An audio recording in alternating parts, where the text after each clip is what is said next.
धन का बहिर्गमन का अर्थ है भारत की संपत्ति और संसाधनों का बिना किसी उचित प्रतिफल के इंग्लैंड की ओर बहना। आसान शब्दों में कहें तो भारत का पैसा भारत के काम न आकर अंग्रेजों के खजाने में जा रहा था।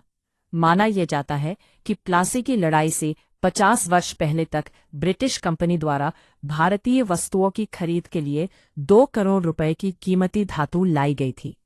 ब्रिटिश सरकार द्वारा कंपनी के इस कदम की आलोचना की गई थी, किंतु कर्नाटक युद्धों एवं प्लासी तथा बक्सर के युद्धों के पश्चात स्थिति में नाटकीय परिवर्तन आया। इस बात से इनकार नहीं किया जा सकता कि उपर्युक्त सभी व्यवस्थाओं के मूल में कंपनी की वाणिज्यवादी प्रकृति व्याप्त थी। धन की निकासी की अवधारणा वाणिज्यवादी सोच के क्रम में विकसित हुई।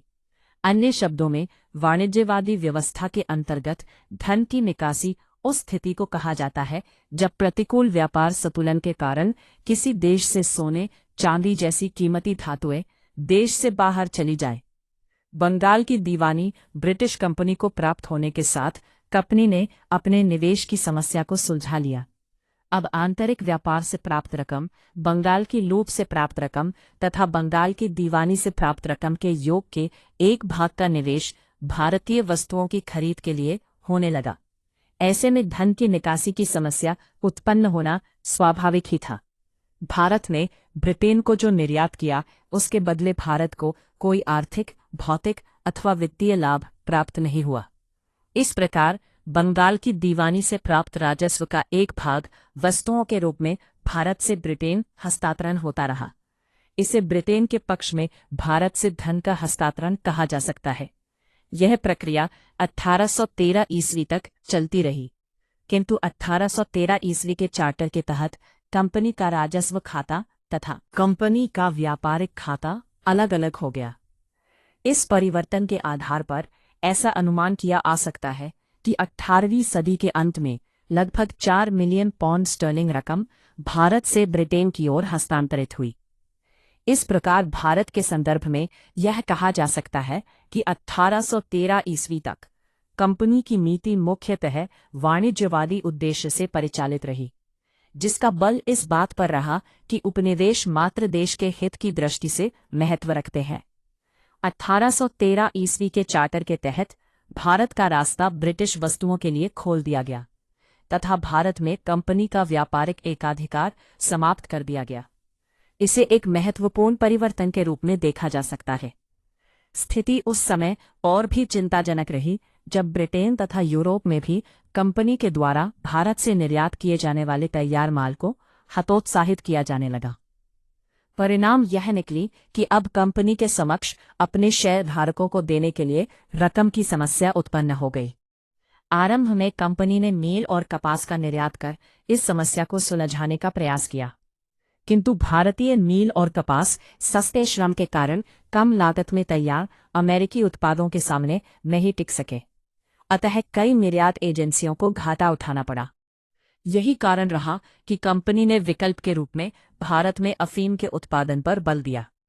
फिर बड़ी मात्रा में अफीम भारत से चीन को निर्यात की जाने लगी। अफीम का निर्यात चीनी लोगों के स्वास्थ्य के लिए जितना घातक था, उतना ही कंपनी के व्यावसायिक स्वास्थ्य के लिए आवश्यक था। अफीम व्यापार का विरोध किए जाने पर भी ब्रिटिश कंपनी ने चीन पर जैरन यह घातक जहर थोप दिया। ब्रिटेन भारत से चीन को अफीम निर्यात करता और बदले में वहां से रेशम और चाय की उगाही करता और मुनाफा कमाता। इस प्रकार भारत से निर्यात तो जारी रहा, किंतु बदले में उस अनुपात में आयात नहीं हो पाया। अपने परिवर्तित स्वरूप के साथ 1858 ईस्वी के पश्चात आज भी यह समस्या बनी रही। 1858 ईस्वी में भारत का प्रशासन ब्रिटिश क्राउन ने अपने हाथों में ले लिया। इस परिवर्तन के प्रावधानों के तहत भारत के प्रशासन के लिए भारत सचिव के पद का सृजन किया गया। भारत सचिव तथा उसकी परिषद का खर्च भारतीय खाते में डाल दिया गया। 1857 ईस्वी के विद्रोह को दबाने में जो रकम खर्च हुई थी उसे भी भारतीय खाते में डाला गया।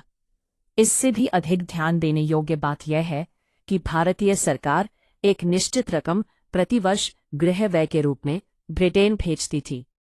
व्यय की इस रकम में कई पदन शामिल होती थी, यथा रेलवे पर प्रत्याभूत ब्याज, सरकारी कर्ज पर ब्याज, भारत के लिए ब्रिटेन में की जाने वाली सैनिक सामग्रियों की खरीद, भारत से सेवानिवृत्त ब्रिटिश अधिकारियों के पेंशन की रकम इत्यादि। इस प्रकार गृह व्यय की राशि की गणना धन की निकासी के रूप में की जाती थी। उल्लेखनीय है कि 19वीं सदी में धन के अपवाह में केवल गृह व्यय ही शामिल नहीं था, वरन इसमें कुछ अन्य मदें भी जोड़ी जाती थी। उदाहरण के लिए भारत में कार्यरत ब्रिटिश अधिकारियों के वेतन का वह भाग जो वह भारत से बचाकर ब्रिटेन भेजा जाता था, तथा निजी ब्रिटिश व्यापारियों का वह मुनाफा जो भारत से ब्रिटेन भेजा जाता था। फिर जब सन 1870 के दशक में ब्रिटिश पाउंड स्टर्लिंग की तुलना में रुपए का अवमूल्यन हुआ, तो इसके साथ ही निकासी किए गए धन की वास्तविक राशि में पहले की अपेक्षा और भी अधिक वृद्धि हो गई।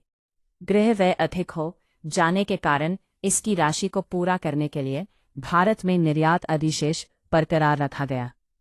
गृह व्यय की राशि अदा करने के लिए एक विशेष तरीका अपनाया गया। उदाहरणार्थ, भारत सचिव लंदन में कौंसिल बिल जारी करता था, तथा इस कौंसिल बिल के खरीदार वे व्यापारी होते थे जो भारतीय वस्तुओं का भावी खरीदार भी थे। इस खरीद के बदले भारत सचिव को पाउंड स्टर्लिंग तालिम गृह व्यय की राशि की व्यवस्था करता था।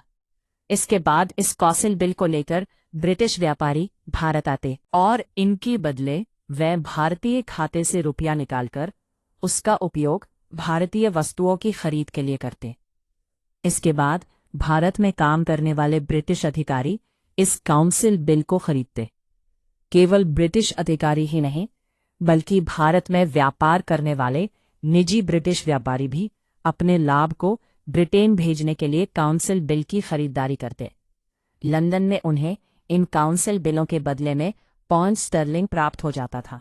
सी दत्त जैसे राष्ट्रवादी चिंतकों ने धन को निकासी की कटु आलोचना की और इसे उन्होंने भारत के दरिद्रीकरण का एक कारण माना।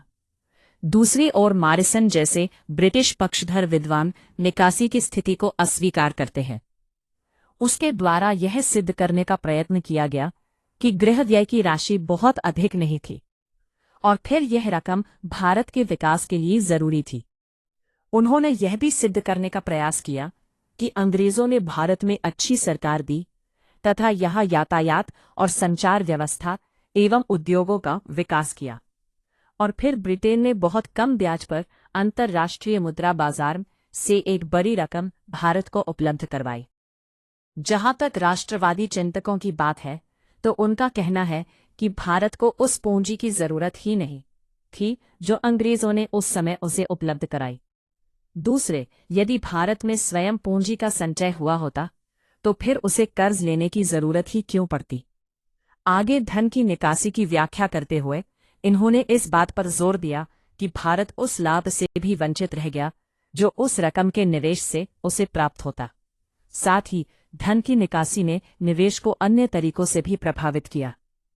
उपर्युक्त विवेचन की समीक्षा करने से हम इस निष्कर्ष पर पहुंचते हैं कि राष्ट्रवादी आलोचना की भी कुछ अपनी सीमाएं थीं। उदाहरण के लिए दादा भाई नौरोजी जैसे राष्ट्रवादी चिंतकों ने यह सिद्ध करने का प्रयत्न किया है कि भारत से जिस धन की निकासी हुई वह महज धन नहीं था, बल्कि पूंजी थी।